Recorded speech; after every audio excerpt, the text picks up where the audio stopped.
طبعا لە ڕووی هەندەسیەوە تو دایمەن دەبی سێفتیش وەگری ئێمە ئێستاکە توانای ئینتاجمان ئەگەر بەراورد بکرێ بە ژمارەی هاوڵاتیانی هەرێم زۆر زیاترە. چونکە ئێستا کە ئەو بڕئاوی کە ئێمە دابینی دەکەین لە نێوان 1,900,000 تا 2,100,000 و ئەسڵان دەگەیشتە 2,250,000ش، یعنی دەکانێکی 300 تا 330 لتر بە شێوەیەکی تێکرا ئەگەر دابش کرێ بەسەر ماوەڵاتیانی هەرێم. ڕاستە لە شوێنێک بۆ شوێنێک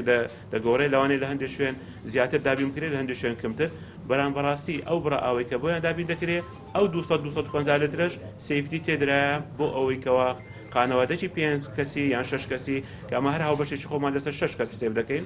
مەترونی وەک مکعب ئاوی بۆ بچیتن و تەواوی پێداویستەکانی خۆی لە ماڵەوە بۆ چالاکی مرۆیەکان بۆ خۆ فێنکردنەوە لە وەرزی هاوین و هەتا